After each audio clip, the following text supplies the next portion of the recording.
अगर एक सेठ है उसके पास बहुत पैसा है तो इसमें बहरहाल बुराई क्या है? तमाशा लगाने की जरूरत नहीं है, चौराहे पे बिठाकर खिलाने की जरूरत नहीं, लोगों की सेल्फ रिस्पेक्ट को मिसमार करने की जरूरत नहीं। मुझे आपके पैसा खर्च करने पे तो मसला ही नहीं है, मेरा सवाल कुछ और है कि आ कहाँ से रहा है? आपका वजह शोहरत ही ये है कि आप फिलैंथ्रोपी करते हैं। जमाना था, अब तो वो ज़ेरे अताब है। मलिक रियाज साहब की सदकात और खैरात की कहानियां हर न्यूज चैनल की हेडलाइन की जीनत बनती थी, और वो सारी चीजें के पीछे मलिक रियाज का असल गेम छुप जाता था। कैसे भी माल आ रहा है, जो भी आ रहा है, 1 मिनट के लिए उसको हम लोग साइड पर रख दें। 25-30 हज़ार लोगों को अच्छा खाना मिल रहा है जो कि शायद वो अफोर्ड ना कर सके, तो इसमें वैसे बुराई क्या है? It's not cool to get things you don't deserve. It's not cool कि मैं बगैर इस्तेकाक, बगैर किसी प्रोसेस, बगैर किसी मेरिट के मुझे कोई चीज मिल जाए, चाहे वो रिक्शा ही क्यों ना हो। लिस्ट भी देखी होंगी मालिक मालिक करके। तो आप तो गरीबों की सेल्फ रिस्पेक्ट की बात कर रहे हैं, उधर तो पढ़े लिखे लोग आते हैं जिस तरह वो चाहें उनकी उंगलियों पर डांस ही कर रहे होते हैं। मिजाज कैसा बना दिया, लोग दीवाने हो रहे होते हैं बाइक के लिए।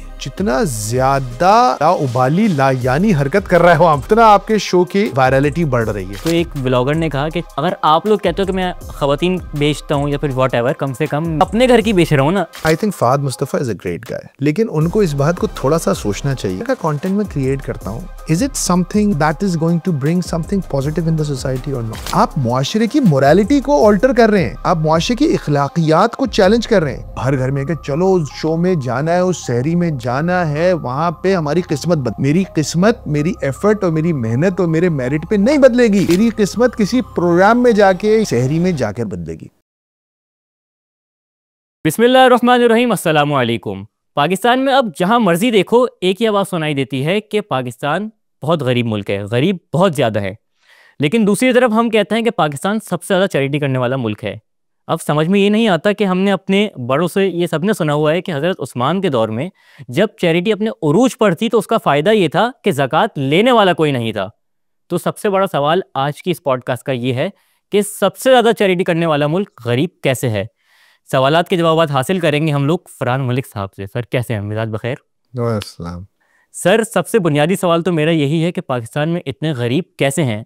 लेकिन 1 मिनट, हमें अपने सब्सक्राइबर से शिकवा है, बल्कि जिन्होंने सब्सक्राइब ना किया हुआ उनसे शिकवा है कि रफ्तार के 60% यूज़र हुए हैं कि जिन्होंने हमें सब्सक्राइब ही नहीं किया हुआ। हम इतनी मेहनत करते हैं, इतनी सारी वीडियोस लगाते हैं और उसके बाद अगर हमें सब्सक्राइब ना मिले तो ये तो ज़्यादती है बॉस। ये एग्जैक्टली उसी तरह का सवाल है मिनहाज, जो मैं चाहता हूं कि तुम जैसे यंगस्टर्स सोचें कि हैं कवाकब कुछ, नजर आते हैं कुछ, देते हैं धोखा ये बाजीगर खुला।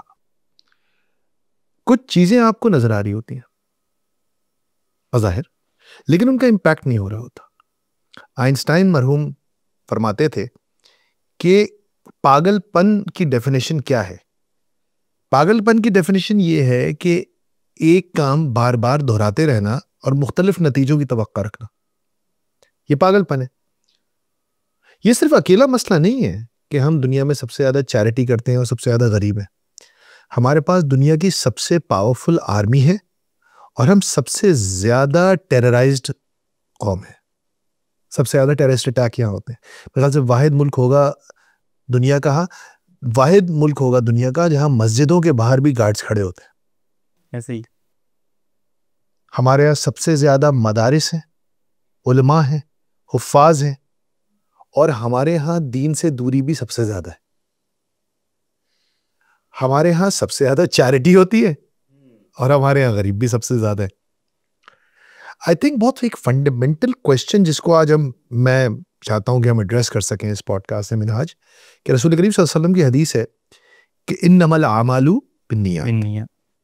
बचपन से पढ़ रहे हैं, यानी कि तुम कोई भी काम करते हो उसका जो आउटकम है वो डिपेंड करेगा तुम किस नीयत से वो काम करते हो। अगर आपकी नीयत कोई काम करने की वो नहीं है, यानी इन सिंपल टर्म्स जो तुमने कहा कि शायद, अब तुम सवाल करो और मैं जवाब दूंगा, लेकिन शायद हमारी चैरिटी की वो नीयत ही नहीं है कि गुर्बत खत्म हो, शायद। और एक तो ये कि ये भी एक हमने झूठ बोला है कि हम सबसे ज्यादा चैरिटी करते हैं। अच्छा, चैरिटी नहीं कर सकता? सबसे ज्यादा चैरिटी पाकिस्तान में नहीं होती, ये बिल्कुल एक लघु और सरासर झूठ बात है। हमारा कोई 1.25 नंबर भी नहीं होगा चैरिटी में। हाँ, हकीकत ये है कि पाकिस्तान में चैरिटी का कोई डेटा ही नहीं है, लेकिन एक पीसीपी पाकिस्तान, सॉरी पीपीसी है या कुछ है, पाकिस्तान फिलैंथ्रोपी करके एक वेबसाइट है, एक ऑर्गेनाइजेशन है जो इन चीज़ों पे नज़र रखती है। उनकी कोई काफ़ी पुरानी एक रिपोर्ट है, उसके मुताबिक पाकिस्तान अपने जीडीपी का 1% चैरिटी करता है। 1%। पाकिस्तान का जीडीपी है जैसे अगर $300 बिलियन अगर चैरिटी है तो आप $3 बिलियन की चैरिटी करते हैं। ठीक है। इंडिया अपने जीडीपी का 8.5% चैरिटी करता है, और इंडिया का जीडीपी आपसे 10-50 गुना ज्यादा है। तो एक तो ये बात ठीक नहीं है, तो इसको अपने दिमाग से थोड़ा निकाल लें। एक जब आपको यही ना पता हो, एक झूठ की दुनिया में रहते हैं तो वैसे ही बरकत खत्म हो जाती है। So coming back to your point, मुझे ये लगता क्या है, नजर आता है कि पिछले कुछ सालों से जिस तरीके से हम गरीब को बेच रहे हैं, ये बेशर्मी और डिटाई शायद आपने पाकिस्तान की तारीख में कभी नहीं देखी हो। जिस तरह के विजुअल्स आपको अपनी स्क्रीनों पे नजर आते हैं, तमाशा आपको अपनी स्क्रीन पे नजर आता है, उस तमाशे का प्रोडक्ट कौन होता है? एक बड़ा मशहूर कोट है ना, वो तो सोशल मीडिया के बारे में कहते हैं, लेकिन मैं यहां पे भी कहूंगा कि अगर तुम्हें कोई चीज मुफ्त दी जा रही हो तो तुम खुद प्रोडक्ट हो रहे हो। ये सब बेचारे प्रोडक्ट्स हैं। एक चीज को तुम कनेक्ट करो, जब तुम चैरिटी की बात करते हो तुम्हारे दिमाग में क्या आता है? फिलहाल तो इस वक्त तो जेडीसी है। नहीं, माशाल्लाह, अच्छी बात है, अच्छा काम करते हैं। सवाल सिर्फ ये है, तुम मुश्ताक छापरा को जानते हो? नहीं। अतीद रियाज को जानते हो? नहीं। डॉक्टर बारी को जानते हो? ओके। ये वो लोग हैं जो पाकिस्तान के सबसे बड़े चैरिटी नेटवर्क्स चला रहे हैं। मुश्ताक छापरा साहब the citizens foundation school network के बानियों में से हैं। दुनिया का, पाकिस्तान का नहीं, दुनिया का सबसे बड़ा private school network citizen foundation है। आप उनको क्यों नहीं जानते? आपने उनके बारे में सुना क्यों नहीं है? क्योंकि वो आपको अपने बारे में बताना नहीं चाहते, वो काम करना चाहते हैं। लेकिन मुझे ये थोड़ी सी, अभी आपने बात करी चैरिटी और उसकी नीयत के हवाले से, ये अनपॉपुलर ओपिनियन लग रहा है और मुझे थोड़ा उस तरफ बात जाती हुई नज़र आ रही है।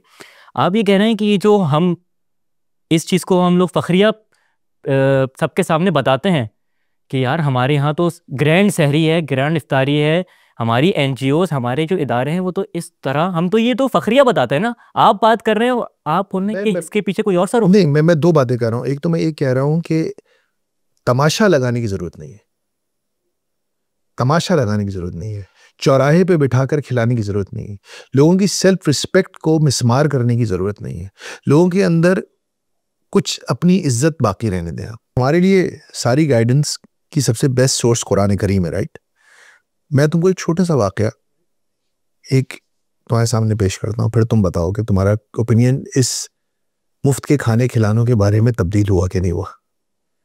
स्पेशली उन लोगों को जो ज़रूरतमंद भी नहीं है, जब आप ये कह रहे हैं स्पेशली उन लोगों को जो ज़रूरतमंद भी नहीं है, ये क्योंकि अक्सर ये इसके डिफेंस में पेश किया जाता है। हज़रत मरियम का वाक़या आता है कुरान करीम में कि जब हज़रत ईसा की विलादत का वक्त आया तो वो दरिया के किनारे जाने का हुक्म दिया अल्लाह ताला ने। अब हज़रत मरियम की सूरत हाल को एक लम्हे के लिए दिमाग में लाओ कि वो एक ऐसे बच्चे को पैदा करने जा रही हैं जिस बच्चे के वालिद का वो किसी को कोई जवाब नहीं दे सकती, तो वो किस किस्म के एक इमोशनल ट्रॉमा में है। और फिर बच्चे की पैदाइश की तकलीफ अलग होती है माँ को, वो भी है। इसीलिए वो कह रही हैं नसीम मनसिया, मैं मर मिट जाती, भुला दी जाती, भूली बसरी दास्तान हो जाती।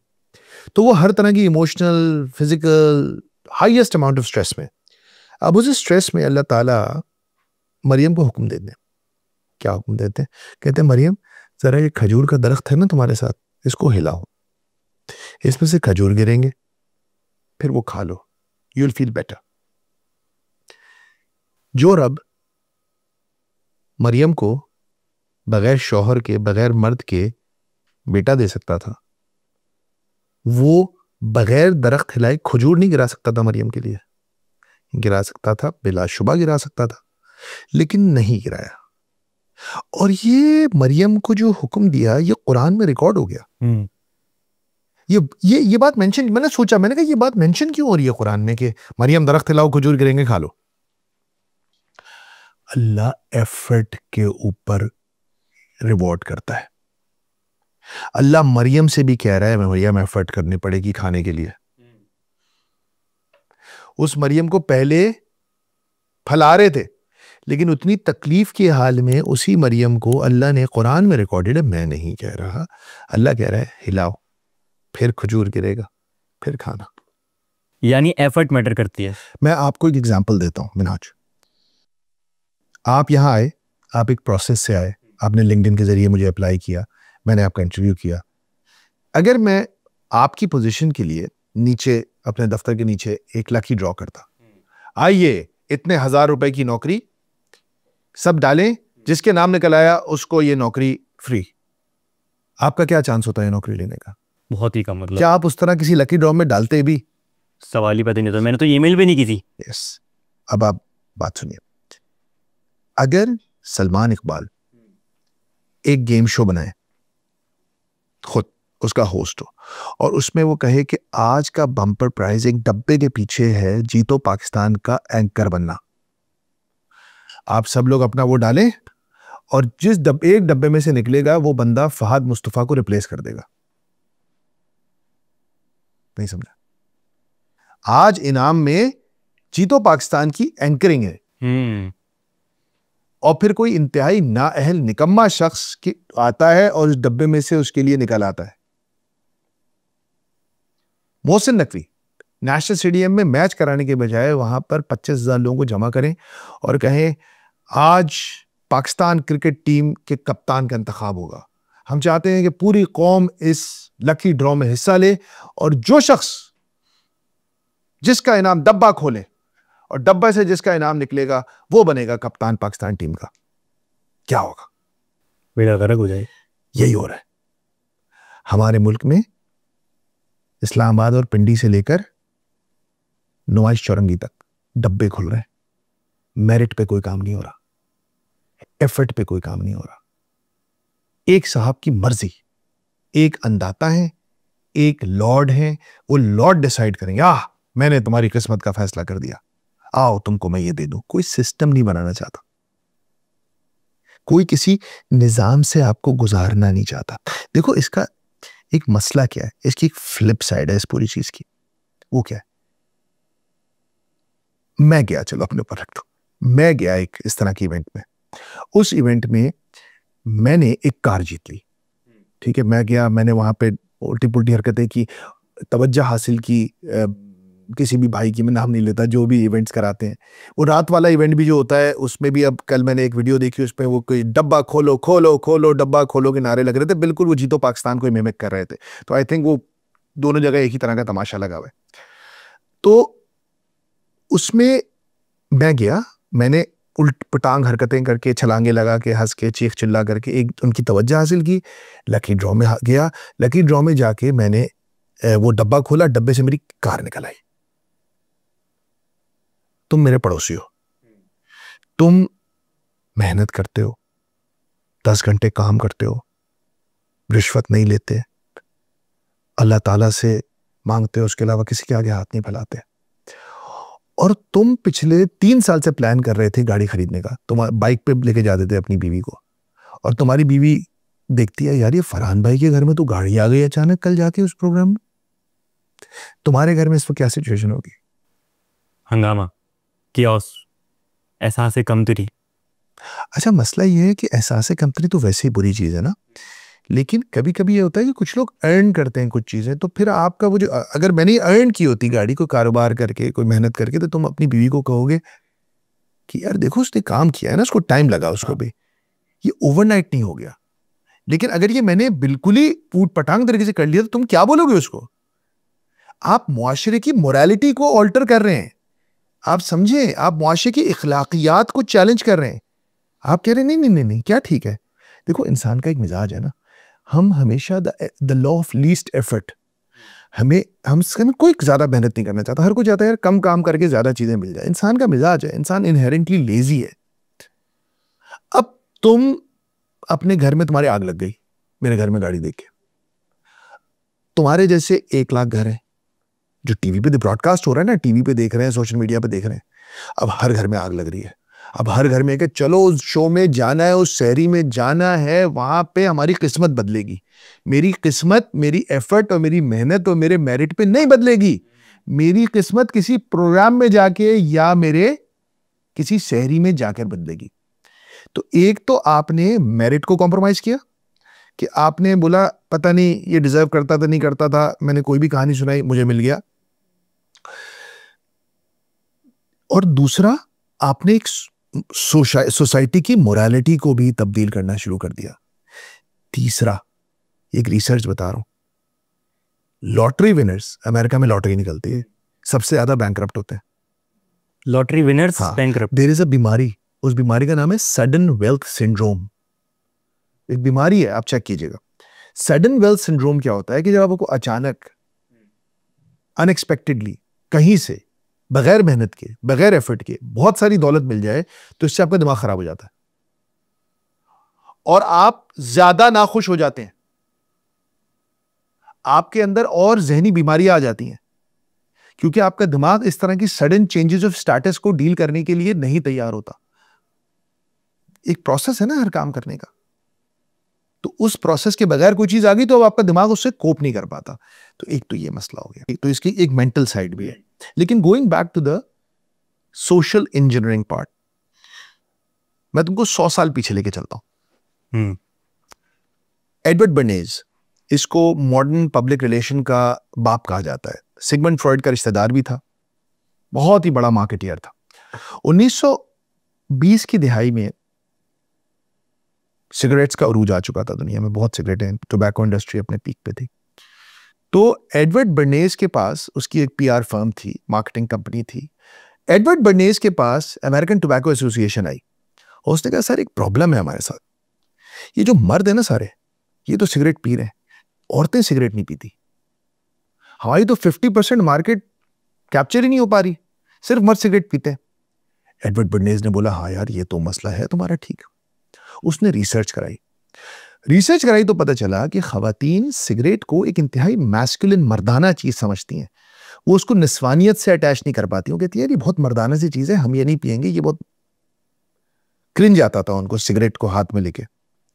एडवर्ड बर्नेज ने फिर शायद मेरे ख्याल से पिछली सदी का सबसे फैंटास्टिक सोशल इंजीनियरिंग एक्सपेरिमेंट किया।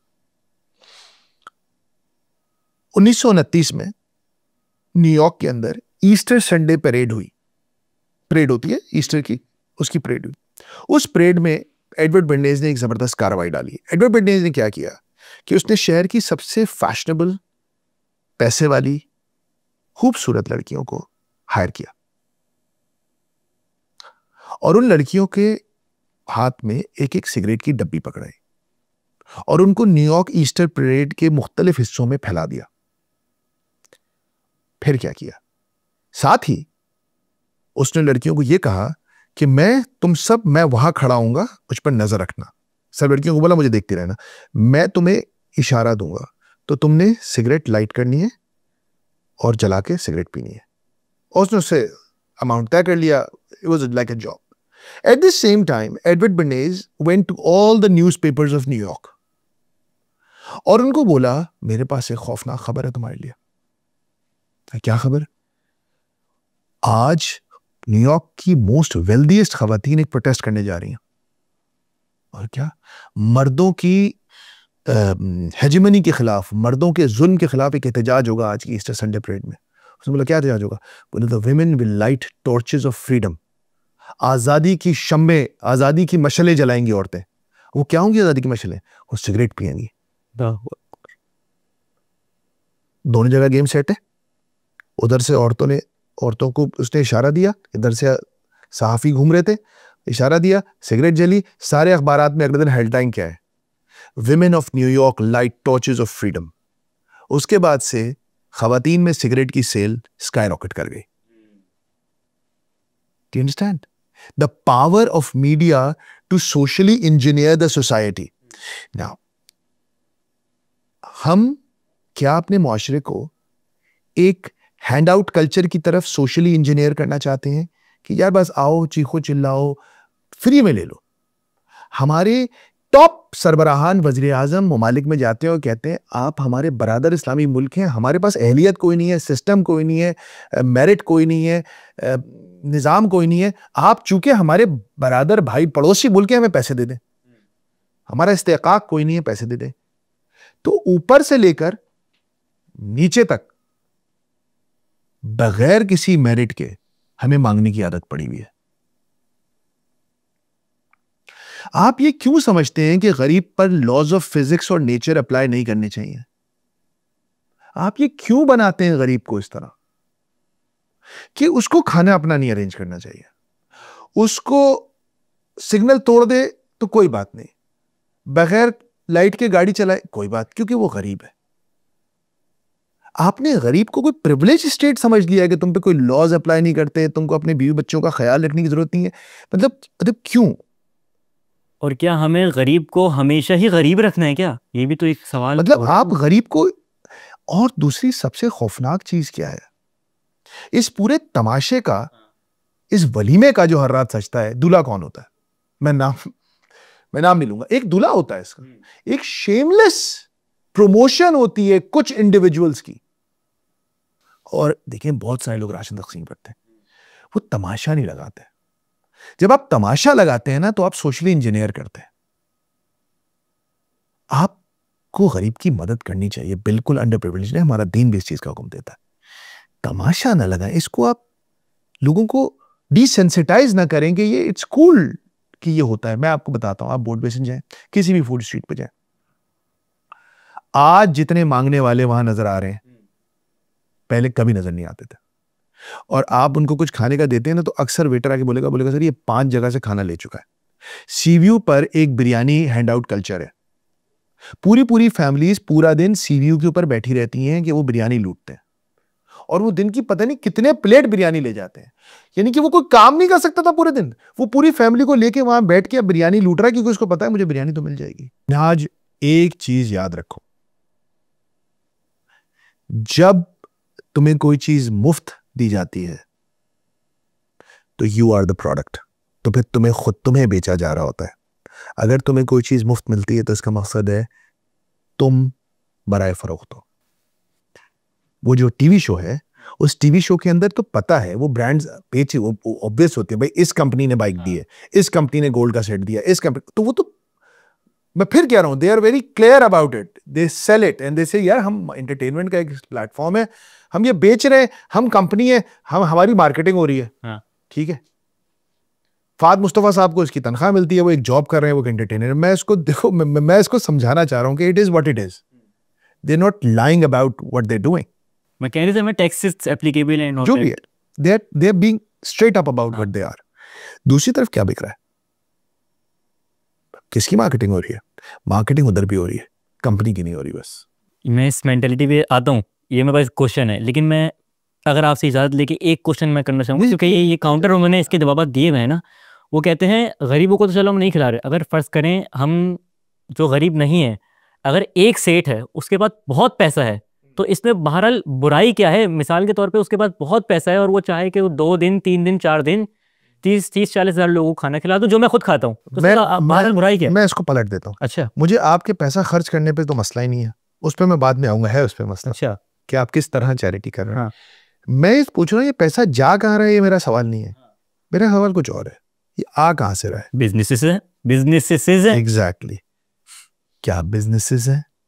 कहाँ से ये पैसा आता है, कहाँ से जाता है? देखो, क्योंकि एक ट्रेंड है, आपने देखा कि इस मुल्क में जो पब्लिकली सबसे, देखो मैंने तुमने मुश्ताक छापरा का नाम लिया, आप नहीं जानते उनको, दुनिया का थोड़ा नेटवर्क चला रहा है, ठीक है। इस मुल्क में बहुत अच्छे अच्छे काम हो रहे हैं, बेहतरीन काम हो रहे हैं, लेकिन उनको कोई जानता नहीं है, वो चाहते भी नहीं है कोई उन्हें जाने। मेरा सवाल ये है, आपका वजह शोहरत फिलैंथ्रोपी क्यों है? बिल गेट्स शायद दुनिया में ज्यादा फिलैंथ्रोपी करता है। बिल गेट्स सबसे ज़्यादा फिलांथ्रोपी, वॉरेन बफे ने बहुत फिलांथ्रोपी की है, लेकिन उनके काम तुम्हें पता है ना, माइक्रोसॉफ्ट का ओनर है वो, बर्कशायर हैथवे का फाउंडर है, ये काम है, और अब वो पैसा उन्होंने फिलांथ्रोपी में लगा दिया, खैरात में लगा दिया। आपका वजह शोहरत ही ये है कि आप फिलांथ्रोपी करते हैं, आपको उसके अलावा क्या करते हैं आप? आपका वजह शोहरत जब सिर्फ ये है ना मिनहाज, ये प्रॉब्लमेटिक बात है मिनहाज, आप इसको समझें। मैं उस पर नहीं जा रहा आप कहां खर्च कर रहे हैं, मैं ये जानना चाह रहा हूं आप कहां से आ रहे हैं। अगर आपके पास कोई और बड़ी सॉलिड 2-3 वजह शोहरत मौजूद है और फिर आप इतना तमाशा क्रिएट कर रहे हैं, क्योंकि मैंने आपको एग्जांपल दे दिया, आपसे 10 गुना बड़े काम कर रहे हैं लोग और लोग उनको नहीं जानते, वो खामोशी से वो तमाशा नहीं क्रिएट कर रहे, वो गरीब को बेच नहीं रहे, यानी मकसद कोई और है इसके पीछे। मैं सवाल उठा रहा हूं, हम सहाफी हैं ना, मैं आप सवाल कर रहे हैं लेकिन मैं भी सवाल कर रहा हूं, सही, मैं सवाल उठा रहा हूं आपसे। अगर आप का वजह शोहरत सिर्फ यही है, इससे पहले आपको कोई नहीं जानता, तो ये एक मेरी नजर में ये थोड़ा सा प्रॉब्लमैटिक है। देखो मैं आपको बहुत लोकल एग्जांपल देता हूं। एक जमाना था, अब तो वो ज़ेरे अताब है, मलिक रियाज साहब की सदकात और खैरात की कहानियां हर न्यूज़ चैनल की हेडलाइन की जीनत बनती थी। आप छोटे होंगे इस वक्त, आपने देखा होगा, ओह मलिक रियाज ने इतने लोगों को लिए, मतलब होता था कोई टीवी पे खबर चली, मलिक रियाज की कॉल आएगी न्यूज़ रूम में, मैंने इसका इलाज कराने का फैसला कर लिया, मैंने इसका वो कराने का फैसला कर लिया, और वो सारी चीजें के पीछे मलिक रियाज का असल गेम छुप जाता था। The real game was that all of his land holds, all of his land dealings were fishy, dodgy थी, जमीनों पे कब्जे के मामलात थे, जबरदस्ती जमीनों पे कब्जा था, अंडर इनवॉइसिंग थी, बहुत सारे दूसरे इश्यूज थे जमीनों को लेके, मतलब इट्स ओपन सीक्रेट, आप पे 400 अरब रुपए का जुर्माना हो गया इसी वजह से। देखो एक चीज है मिनहाज, उसका नाम है विजिबिलिटी इकोनॉमिक्स, विजिबिलिटी, इसको एडवर्टाइजिंग भी कहते हैं। हाँ सही। This is the age of personal brands.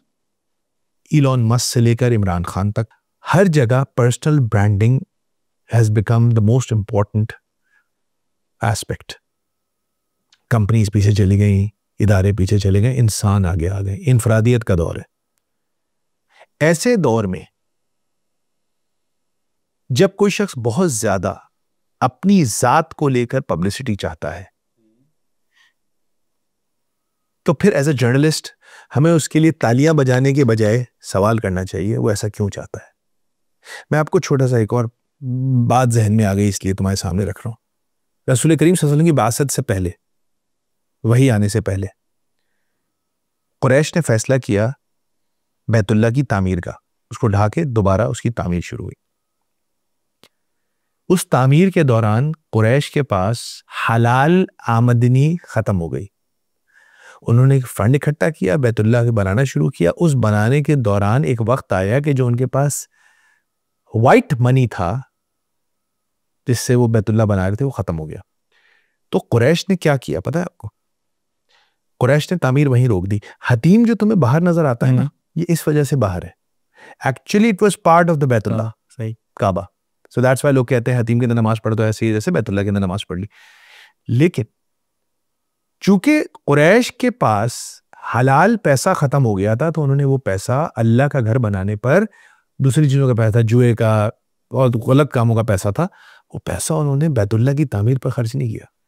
इतनी शर्म और गैरत दौरे जाहिलियत में अहले कुरैश को थी कि किसी नेक काम के लिए हराम पैसा नहीं लगाना चाहिए। अनफॉर्चुनेटली हमारे मुल्क में जितना ज्यादा कोई हराम काम करता है उतना ज्यादा वो चैरिटी का शोर मचाता है। मैं नहीं कह रहा जो चैरिटी करता है, चैरिटी अच्छे लोग भी करते हैं, बहुत अच्छे लोग भी करते हैं, वो उतना ज्यादा शोर मचाता है उस चैरिटी का। 38 अरब रुपए की फंडिंग शौकत खानम की है, 10 अरब या इससे कुछ आसपास, मैं I can be wrong, TCF की है, और अरबों रुपए की फंडिंग इंडस हॉस्पिटल की है। ये कोई देता है ना, कुछ लोग हैं जो करोड़ों रुपए फंडिंग करते हैं, इंडिविजुअल्स हैं, आई नो, करोड़ों रुपए देते हैं, उनकी बिजनेसेस, उनकी कंपनीज, वो खुद करोड़ों रुपए देते हैं। आज तक तुमने उनकी शक्ल तक नहीं कहीं देखी होगी। ऐसे ही जब गरीब आप तमाशा बनाते हैं और फिर वहां पे आपने बैनर्स लगाए हुए हैं और एक साउंड सिस्टम लगा हुआ है और एक महाफिल मिलाद हो रही है। आपने एक पूरा पैराफर्नेलिया क्रिएट किया है। और अगर आप ये कह रहे हैं कि नहीं नहीं नहीं नहीं नहीं ये सदका नहीं है, ये गरीबों के लिए नहीं है, तो ये और प्रॉब्लमेटिक है। और अगर आप मतलब ये गरीबों के क्यों नहीं है फिर? That is the question I would raise. Why is it not just for the poor? और दूसरा एक और सवाल है मेरे भाई, ये कराची में क्यों है? आपको पता है, मैंने आपको डेटा भी शेयर किया था पॉडकास्ट से पहले। वो कहते हैं ना हमारा इतना बड़ा शहर है, गरीब बहुत है कराची में। मैं आपको बताता हूँ, दैट्स अगेन अ लाई। अच्छा, एक झूठ है। कराची पाकिस्तान का गरीब तरीन शहर कहीं से दूर दूर तक नहीं है। पाकिस्तान का सबसे गरीब जो जिला है वह है किला अब्दुल्ला, जिसमें 97% लोग गरीब हैं। गरीब से मुराद $1 या $2 पर डे से कम पे गुजारा करना पड़ता है, मतलब जो इंटरनेशनल वर्ल्ड बैंक और IMF की डेफिनेशन है। खैबर पख्तूनख्वा में कोहिस्तान के 96% लोग सतह गुरबत से नीचे जिंदगी गुजारते हैं। पंजाब में राजनपुर, डेरा गाजी खान, बहावलपुर, मुजफ्फरगढ़ 60% लोग गरीब तरीन है। छोड़ दीजिए पंजाब, कोहिस्तान और बलूचिस्तान को, कराची से चंद घंटे दूर बदीन है, 75% लोग लाइन ऑफ पॉवर्टी से नीचे। उमरकोट 84%, थर 90%। कितने दस्तरखान लगते हैं वहां? तो जहाँ पे नीड ज्यादा है वहां पर नहीं है, कम है। और यहाँ पर आप बड़े शहर के अंदर, हाँ, मिडिल ऑफ द सिटी में उन लोगों को खिला रहे हैं जिनके पास ऑलरेडी खाने को है बकौल आपके, वो जरूरतमंद नहीं है। जबकि आपके मुल्क के इतने बड़े बड़े पूरे पूरे जिले और शहर हैं जहां पे लोग एक्सट्रीम पॉवर्टी में हैं, एक्सट्रीम पॉवर्टी में। ये आप कराची में क्यों करते हैं? और ये सोशल मीडिया के आने के बाद ही क्यों शुरू हुआ? ये 2 सवाल है मेरे। तो आपने वो इन्नमल अमालु बिन्नियात वाली बात की, उसके बाद आप बार बार एक तरफ इशारा कर रहे हैं कि कराची में गरीब ऐसे कम है, और सबसे कम गरीब है ना, 4% पॉवर्टी है कराची कम है। आप कराची को क्यों हिट कर रहे हैं भाई? आप क्यों हिट कर रहे हैं कराची को? कराची में नहीं है गुर्बत, और ये कल्चर कराची का नहीं था मांगने वाला यार। तुम बताओ, कराची में भिखारी बढ़ नहीं गए? बढ़ गए, ऐसा ही है। ऐसा है कि नहीं है? हर चौरंगी पे आपको अभी, हर चौरंगी पे बढ़ गए। आप जितना ज्यादा इस चीज को नॉर्मलाइज करेंगे, कि मांगने को नॉर्मलाइज कर रहे हैं आप, मुफ्त की चीजों को और मांगने को नॉर्मलाइज कर रहे हैं। आप बोल रहे हैं यार आओ तमाशा लगाओ, तुम्हें बिरयानी खिलाऊंगा, आओ नाच के दिखाओ, तुम्हें बाइक दिलाऊंगा। मतलब ये आप क्यों कर रहे हैं? ये गरीबों को देखें, ये बहुत दुख के साथ मैं कह रहा हूं, आपके पास और कुछ नहीं है बेचने को, क्या आप गरीबों को बेच रहे हैं? Every time you give things to somebody for free, आप उसको कंडीशन कर रहे होते हो कि ये मुफ्त में मिल जाएगा, मांग लेते हैं। एफर्ट मत करो, ये तो मुफ्त में मिल जाएगा। कराची तो काम करने वालों का शहर है यार। आप इसके अंदर ये मिजाज क्यों पैदा करना चाह रहे हैं? आपने सेल्फ रिस्पेक्ट की बात की और अपने गरीबों की सेल्फ रिस्पेक्ट की बात की, माजरत, लेकिन अभी आपने इसी हवाले से एक क्लिप्स भी देखी होंगी, मालिक करके। तो आप तो गरीबों की सेल्फ रिस्पेक्ट की बात कर रहे हैं, उधर तो पढ़े लिखे लोग आते हैं कंपैरेटिवली, और वो उधर जिस तरह वो चाहें उनकी उंगलियों पर मतलब एक तरीके के डांस ही कर रहे होते हैं। तो सैड, रिस्पेक्ट तो नहीं है यहाँ पे। That's very sad. देखो पता है, मैं बताऊं मिनहाज, हालात बदल जाते हैं अगर इंसान की सोल और सोच इंटैक्ट रहे। उसके सोच और उसकी रूह इंटैक्ट रहेगी ना, तो ये आज गाड़ी है कल नहीं है। आई माई सेल्फ वॉज फायर्ड, मेरे पास कुछ भी नहीं था, ठीक है ना, बैंक बैलेंस 0 हो गया था। हालात बदल गए, हालात बदलते रहते हैं। इंसान का अगर तबीयत आपने खराब कर दी, उसके अंदर से उसकी इज्जत नफ्स को खत्म कर दिया, तो आपने उसको, वो जिंदा लाश बन चुका है अब। इसकी कहां मिसाल मिलती है मुस्लिम तारीख में जहां इस किस्म का तमाशा लगा के गरीबों की मदद की जाती हो? आप देखिए ना, I am so sorry to say this and I think they are all great people, but मुझे एक बात बताओ, मैं समझ रहा हूँ ये एंटरटेनमेंट है, आप एंटरटेनमेंट के नाम पे करते हैं, आपका तो काम ही है, लेकिन एक मॉरल क्वेश्चन भी है ना कि नहीं है? पाकिस्तान में 43% घरों में मोटर बाइक्स मौजूद है, मतलब हर दूसरे घर में एक बाइक है, लेकिन आपने मिजाज कैसा बना दिया, लोग दीवाने हो रहे होते हैं बाइक के लिए, दीवानों की तरह, मतलब कुछ भी करेंगे, bike bike bike bike bike, मुफ्त की बाइक, यहां से मुफ्त की बाइक मिल जाएगी। इस पे एक मुझे इज्जत बेचने के हवाले से एक याद आ रहा है, अभी समय वायरल बहुत, कोई लूट नहीं रहा, हाँ आप बेच रहे हैं। बेच रहे हैं। अच्छा, इसमें वो बेचने के हवाले से अभी वायरल बहुत है। बेसिकली एक व्लॉगर हैं, फहद मुस्तफा की बात भी हो रही थी ना अभी, तो एक व्लॉगर ने कहा कि चलो कम से कम मैं क्या करता हूँ, मैं सिर्फ अपने घर की फैमिली व्लॉगिंग करता हूँ, अगर आप लोग कहते हो कि मैं ख़वातीन बेचता हूँ या फिर वॉट एवर, तो कम से कम अपने घर की बेच रहा हूँ ना। तो उसने फहद मुस्तफा के ऊपर थोड़ा सा हार्श भी था, लेकिन उसने बोला वो तो देखिए दूसरों की बेच रहे हैं। देखिए, I think Fahad Mustafa is a great guy, I think he is a decent guy, he is a good guy, it's just his job. I think वो तो अपनी जॉब कर रहे होते हैं, लेकिन उनको इस बात को थोड़ा सा सोचना चाहिए कि इस चीज से जो भी मैं काम करता हूँ, और मैं यकीन करें मैं बहुत मुश्किल बात बोल रहा हूँ, पाकिस्तान में ऐसा कोई नहीं सोचता, and he is a pure entertainer, he is an actor entertainer, तो शायद मैं ज्यादती भी कर रहा हूँ उनके साथ, लेकिन मैं चाहता हूं कि वो सोचें कि ये जिस तरह का कंटेंट मैं क्रिएट करता हूं उससे सोसाइटी पे इम्पैक्ट क्या पड़ेगा, is it something that is going to bring something positive in the society और नॉट। वो बिल्कुल इस चीज को बोल सकते हैं कि मैं तो एंटरटेनमेंट, भाई मैं, मेरा काम कोई सोसाइटी और चेंज नहीं है, भाई मैं एंटरटेन करने आता हूँ, अपनी तनख्वाह लेता हूँ और घर चला जाता हूँ, ये सब काम जिन लोगों को करने के वो करें, और ठीक है, तो हम अपना काम कर रहे हैं ना, हमारा काम लेकिन ये है रफ्तार पे, हम भी तो कंटेंट क्रिएट कर रहे हैं ना, हमारा काम ये है कि हम लोगों को सोचने पे मजबूर करें। मुझे एक सवाल का अब जवाब चाहिए, क्योंकि बहुत बात हो गई है, बार बार हमने बात की पर्सनल ब्रांडिंग वगैरह, और एक बात बार बार आई कि कराची के अंदर जब इतने कम गरीब हैं और वहाँ पर क्यों नहीं हो रहा, तो अगर आप बहरहाल बता ही दें, अगर आप ये कि कैसे एडवर्टाइजमेंट हो रही है ये। देखो मैं तुम्हें छोटी सी बात बताता हूँ, हमारे कुछ दोस्त हैं एडवर्टाइजिंग एजेंसीज में, देखो तुम अगर कोई एक छोटी सी भी एड कैंपेन बनाते हो ना Minhaj,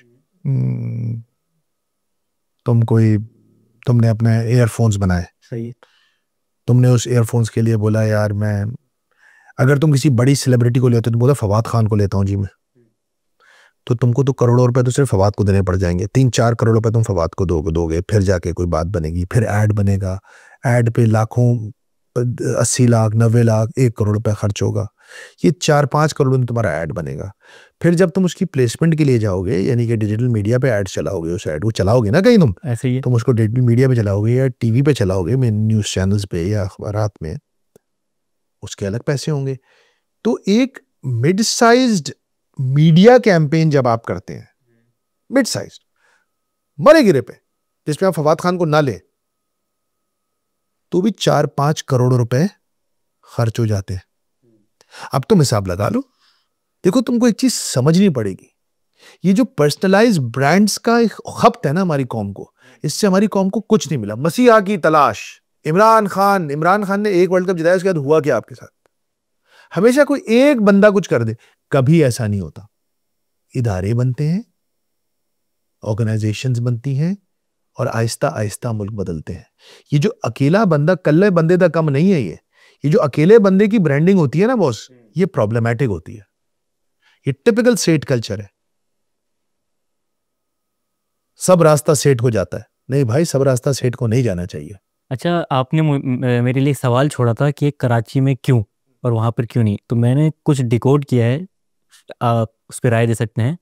basically word of mouth की बात हो रही है यहाँ पे, यानी कि सबसे बेस्ट एडवर्टाइजमेंट जो हम लोगों ने पढ़ी भी है मास कम्युनिकेशन में, अगर जो लोगों में बात हो रही है घर घर में, बिल्कुल। तो ये जो 30,000 फॉर एग्जांपल हर रोज़ आ रहे हैं, तो ये 1 करोड़ का ऐड बन रहा है जो कि 15 करोड़ का बन सकता था, उससे भी ज़्यादा अच्छी इफेक्टिव एडवर्टाइजमेंट, ये तो हमने साइड पे कर दी। लेकिन कराची में शायद इसलिए क्योंकि रफ्तार में सोशल मीडिया में मैं खुद इसको देख रहा होता हूँ, एक चीज़ होती है RPM, शायद मैं इसको कनेक्ट करना चाह रहा हूँ। अगर हम एक वीडियो बनाते हैं अजरक कैसे बनती है, उसकी पोटेंशियल ऑडियंस फॉर एग्जांपल अंदरूनी सिंध की या देहाती इलाकों में है, जहाँ पर जो ऐड लगेगा, क्योंकि वहाँ पे बाइंग पावर कम है लोगों की, तो अगरबत्ती का ऐड लगेगा, टोयोटा का या क्रिप्टो का नहीं लगेगा, क्योंकि वो खरीद ही नहीं सकते हैं। 100%। अब इसीलिए यूट्यूब को वो वाला ऐड सस्ता पड़ता है, और इसलिए फिक्स परसेंटेज यूट्यूब हमें दे देता है यार। अब उसको फॉर एग्जाम्पल वहाँ से सिर्फ 5,000 मिलने हैं, उसका वो 10% जो भी परसेंट देता है, हो सकता है 500 बने, वो हमें दे रहा है। अब एक ऐड है वो कराची की अर्बन ऑडियंस के लिए बना है, एक कोई टॉपिक है क्रिप्टो के हवाले से वगैरह, ठीक है। अब वो ऐड ही महंगा है, यूट्यूब ने ज़्यादा कमाए उसके ऊपर। क्यों ऐड महंगा क्यों है? क्योंकि बाइंग कैपेसिटी ज़्यादा है। हम यहाँ पे हम लोग खरीद सकते हैं ना, क्रिप्टो में फॉरेक्स में इन्वेस्ट कर सकते हैं, तो यूट्यूब को ज़्यादा मिले, इस वजह से वो हमें ज़्यादा देता है। तो क्या कराची में करने की, जहाँ पर गरीब कम है, क्या यही वाला मैकेनिज्म है? I think you hit the nail on the head. मतलब वो एक मैंने शुरू में आपको एक कोट दिया था ना, वो हज़रत उस्मान वाले दौर के, हम लोग कितनी बातें करते हैं कि अगर इतनी चैरिटी हो तो वहाँ पे ज़कात देने वाला नहीं था। तो पाकि मेरा आपसे मासूमाना सवाल, आप जानते हैं मैं एडमायर करता हूँ, तो एक वसीम भाई, वसीम, हम सब एडमायर करते हैं। एक मासूमाना सवाल है कि चलो सबसे ज़्यादा चैरिटी नहीं करता, सबसे ज़्यादा अभी हमने शुरू में कहा ना, लेकिन इतना चैरिटी करने वाला मुल्क गरीब कैसे है? कि बहरहाल सवाल है। तो दोनों बातें हमने साबित कर दी हैं, सबसे ज़्यादा चैरिटी करते भी नहीं है, और जो कर रहे हैं उसकी डायरेक्शन भी सही नहीं है। लेकिन मैं एक और चीज़ पे लाता हूँ। अब हमेशा ये बात होती है कि भाई आप तनकीद करते हैं, ज़रा बताइए तो सही तरीका क्या है। ये बड़ी बात होती है। ये अपना जो ऑफिस है ना, इसकी कट पे पिछले कई महीनों से मैं देख रहा हूँ, आजकल ट्रेंड चल रहा है, तुमने देखा होगा गोल्डन बॉय। हाँ, गोल्डन बॉय, वो एक बच्चा है, वो गोल्डन बॉय है।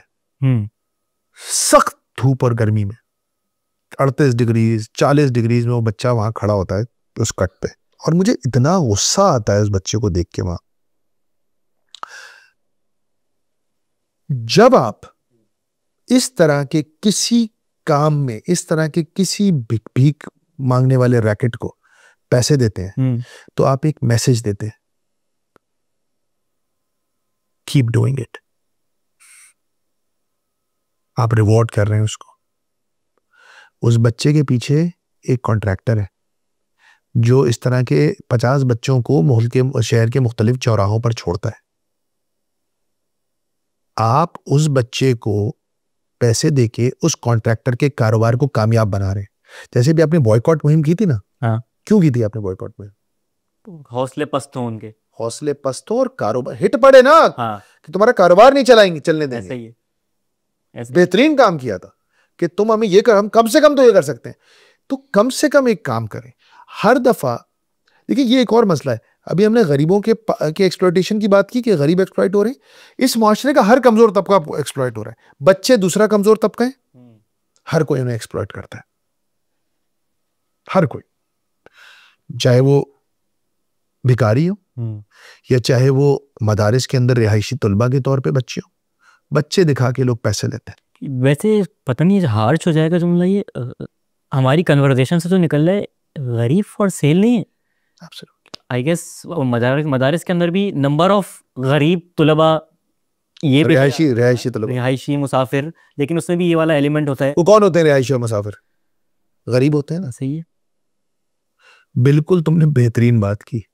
इस मुल्क में गरीब फॉर सेल है, और जो चीज बिक रही हो उसकी सप्लाई होती रहेगी। और बेच वही रहा है, इलीट, अमीर। वो वैसे ऊपर से भी खाता है और नीचे से भी खाता है। और अब जो सबसे बड़ा नुकसान हो रहा है गरीबों का, कि उनके अंदर से सेल्फ रिस्पेक्ट और सेल्फ एस्टीम छीन रहे हैं उनको।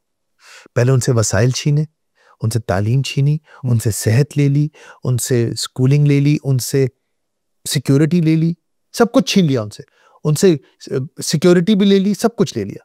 अब उनसे उनकी एक ही चीज बच गई थी उनके पास, इज्जत नफ्स। सब मिल बांट के वो भी खा रहे। So you got to see. मैं हमेशा एक बात बोलता हूँ मिनाज, फॉलो द मनी।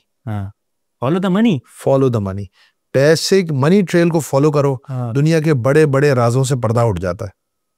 पैसा कहां से आता है, कहां जाता है, ये कैसे घूमता है, इस चीज पे गौर करो।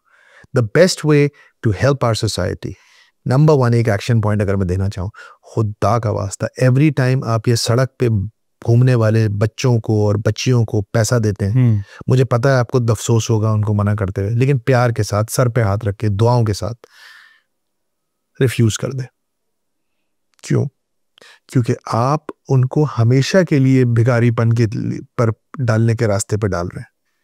जब वो देखेगा ये काम नहीं कर रहा ना, उसका हैंडलर देखेगा कि यार ये बच्चों को लोग पैसे नहीं देते, वो छोड़ देगा बच्चों को लाना। फिर वो शायद बच्चे के पास एक चांस हो कोई और नॉर्मल जिंदगी गुजारने का, लेकिन जब तक उसकी उस जॉब पर वो काम करता रहेगा और उस जॉब से उसका कॉन्ट्रैक्टर पैसे कमाता रहेगा, वो उसी जॉब पे लगा के रखेगा उसको। आपको किस बात का मसला है यार? आपको इदारों के नाम नहीं पता, आप जाएं सर्च करें कौन से इदारे अच्छा काम कर रहे हैं, अब तो सोशल मीडिया देखें, उनको डोनेट कर दें यार।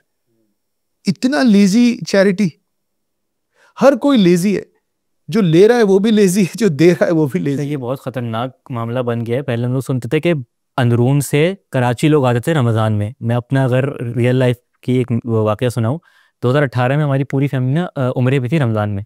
अब ईद उल फितर की नमाज़ पढ़ के हम मस्जिद हराम से निकले, जहाँ पे वाइट टाइल्स ख़त्म होते हैं ना मक्का टावर के आसपास, वहाँ से इब्राहिम खलील रोड है वहाँ पे, उधर एक ब्रिज, वहाँ तक तकरीबन 900, क्योंकि हमारा होटल बिल्कुल ब्रिज पे था ना, तो 900 मीटर का, तकरीबन 1 किलोमीटर का था।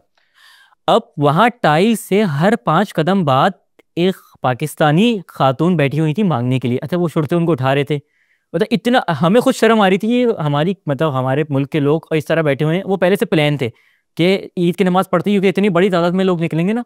पता ये चला ये हर साल का मामूल है, इनका एक सरबरा होता है, 25 से 30 खवातीन का एक ग्रुप बनाते हैं। ग्रुप आता है। पहले तो कराची आते थे ना, अब वो एक ग्रुप बना के उम्रे पे भेजा जाता था कि वहां पर उम्रे में रमजान में सबसे ज्यादा चैरिटी होती है, तो वहां पर भेज दो। मतलब अब ये इंटरनेशनल, मतलब यानी कि उनको फायदा कितना होता होगा। अच्छा, आप ये सोचते क्यों नहीं हो कि ये हर जगह पाकिस्तानी क्यों ज्यादा है? Let's leave our viewers with this thought. लोगों को इस सवाल के साथ आप छोड़ें कि दुनिया भर के अंदर जो अपनी इज्जत नफ्स को तबाह करने वाले काम है, इसमें हम ही क्यों आगे हैं? कोई मसला नहीं, आपके पास आज पैसा नहीं है, गाड़ी नहीं है, घर नहीं है, लेकिन अगर आपके पास इज्जत नहीं है, आपके पास सोच नहीं है, खुददारी नहीं है, that's a problem. That's a big problem.